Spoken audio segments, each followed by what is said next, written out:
कल पश्चिम बंगाल में कलकत्ता हाईकोर्ट द्वारा दिए गए एक ऐतिहासिक निर्णय का स्वागत करने के लिए उपस्थित हुई हूं। कलकत्ता हाईकोर्ट का वह निर्णय विशुद्ध रूप से पश्चिम बंगाल की ओबीसी समाज के साथ न केवल न्याय है बल्कि ओबीसी वर्ग के अधिकारों के संरक्षण का एक बहुत बड़ा विश्वास भी है।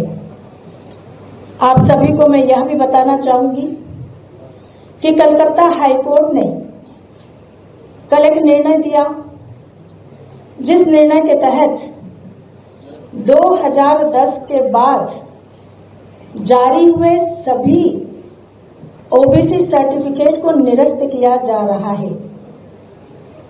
ये सर्टिफिकेट ममता बनर्जी सरकार ने गैर कानूनी रूप से बनाए, असंवैधानिक तरीके से बनाए और पिछड़ा वर्ग आयोग की सलाह माने बगैर बनाए। आप सबको मैं यह भी बताना चाहूंगी कि पश्चिम बंगाल में पिछड़े वर्गों को दिया जाने वाला आरक्षण 2010 के पूर्व मात्र 7% था। 2010 में जब कम्युनिस्टों की सरकार वहां थी, तब कम्युनिस्टों की सरकार ने इस आरक्षण को 17% किया।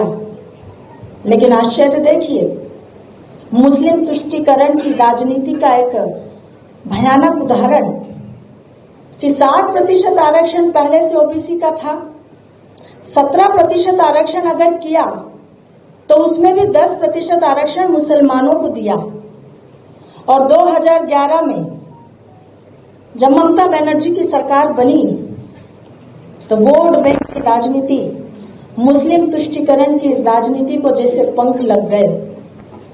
2012 में ममता बनर्जी की सरकार ने एक नया कानून पास किया और उस कानून के तहत उन्होंने मुस्लिम जाति उपजाति समूहों को ओबीसी वर्ग में शामिल कराया। एनसीबीसी जो हमारा राष्ट्रीय पिछड़ा वर्ग आयोग है, उसके तहत 1993 से 180 जातियां जो पिछड़े वर्ग की थी वो पश्चिम बंगाल में आरक्षण के दायरे के लिए निर्धारित थी। उसके विरुद्ध ममता बनर्जी की सरकार ने 180 जो जातियां उस समय एनसीबीसी ने निर्धारित की थी, गैर कानूनी तरीके से 113 मुस्लिम जातियों को, उपजातियों को, समूहों को ओबीसी का आरक्षण की सूची में शामिल करके ओबीसी का आरक्षण जारी कर दिया। और उसके बाद सिर्फ जारी ही नहीं किया, सूची में शामिल ही नहीं किया, बल्कि पश्चिम बंगाल में 118 मुस्लिम जातियां, उपजातियां और समूहों को ओबीसी का आरक्षण छीनकर आरक्षण देना मुस्लिमों को, उस प्रक्रिया को प्रारंभ कर दिया, जिसके तहत देखते ही देखते पूरे पश्चिम बंगाल में राज्य सरकार की सरकारी नौकरियों में बड़ी संख्या में मुस्लिम वर्गों की नियुक्तियां होने लगी।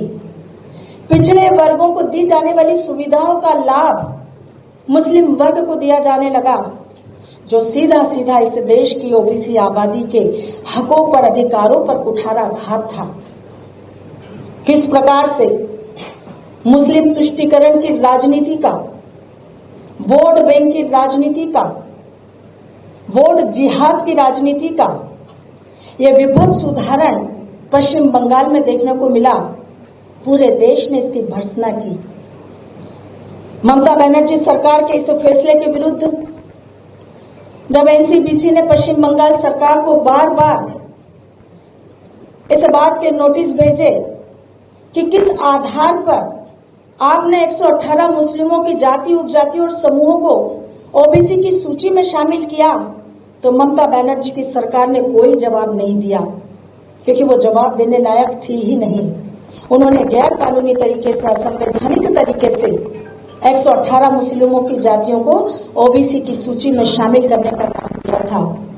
यही कारण है कि ओबीसी के इस अधिकारों के हनन के साथ ही इस देश के समस्त ओबीसी वर्गों के मन में इस बात की पूरी तरह से यह बात आ गई थी कि चाहे टीएमसी हो, चाहे कांग्रेस हो, चाहे अन्य राजनीतिक दल, वो हमेशा ओबीसी के अधिकारों पर कुठाराघात कर रहे हैं।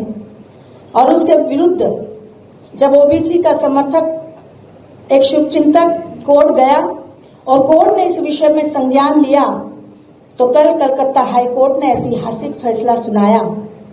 हमें खुशी है इस बात की कि कम से कम कलकत्ता हाई कोर्ट ने इस विषय पर संज्ञान लेते हुए ममता बनर्जी सरकार को आईना दिखाने का काम किया। ममता बनर्जी की सरकार का चाल चरित्र और चेहरा उजागर किया कि किस प्रकार से वो दलित, पिछड़ों और आदिवासियों के आरक्षण में सेंध लगाकर, अधिकारों का हनन कर कर मुस्लिम वर्ग को आरक्षण देने के लिए संकल्प के साथ काम कर रही है।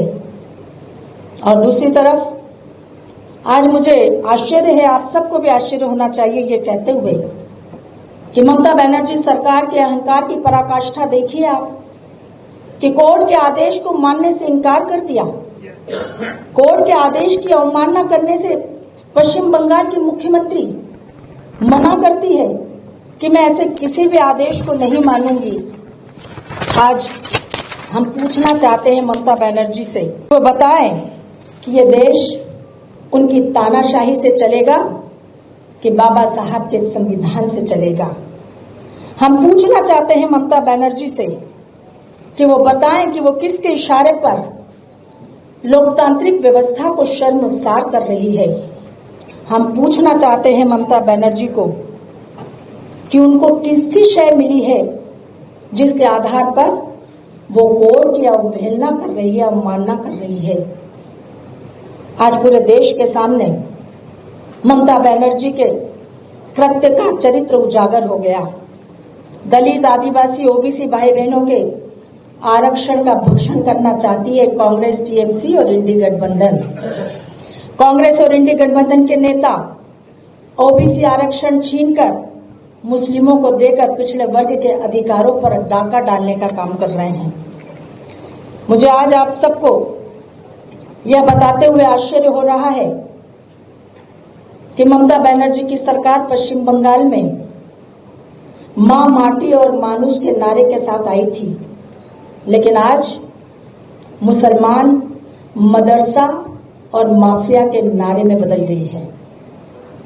ममता बनर्जी आरक्षण विरोधी बात करके संविधान का अपमान ही नहीं कर रही, बल्कि सामाजिक न्याय को भी तार तार करने का काम कर रही है।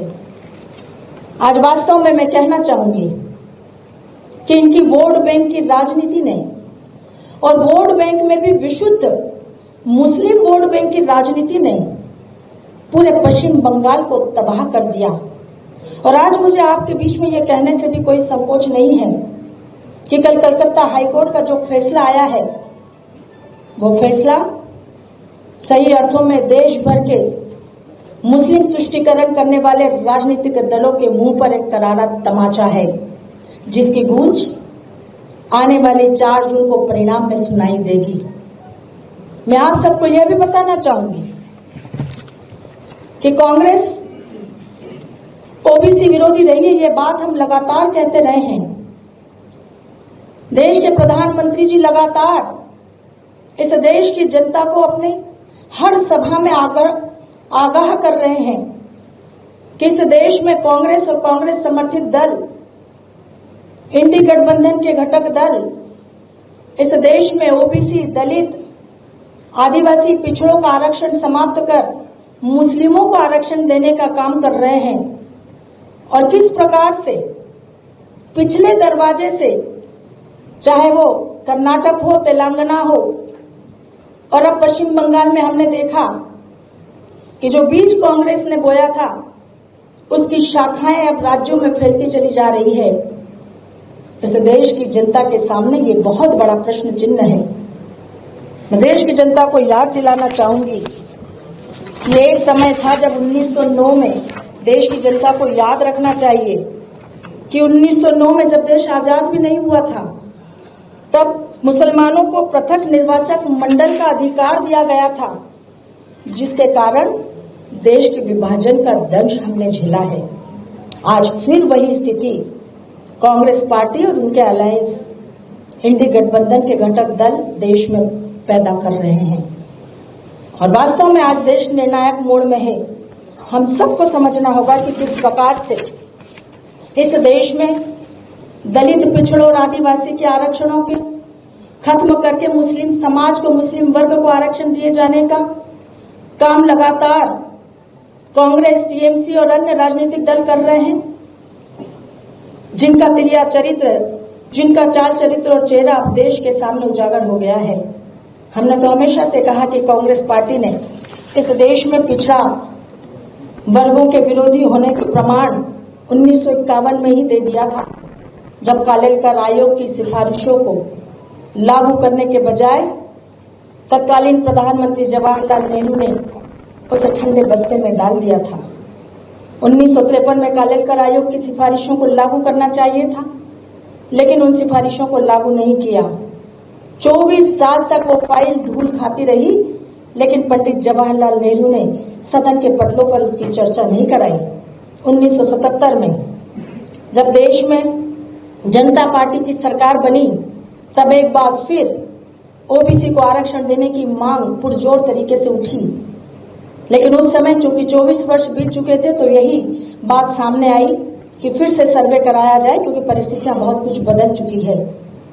2 साल तक देश में मंडल आयोग का गठन हुआ। मंडल आयोग ने पूरे देश में घूमकर रिपोर्ट तैयार की, लेकिन देश के ओबीसी वर्ग का दुर्भाग्य देखिए कि 1980 में जब मंडल आयोग की सिफारिशों को लागू किया जाना था, तब जनता पार्टी की सरकार को बर्खास्त करके इस देश में पुनः श्रीमती इंदिरा गांधी की सरकार बन गई।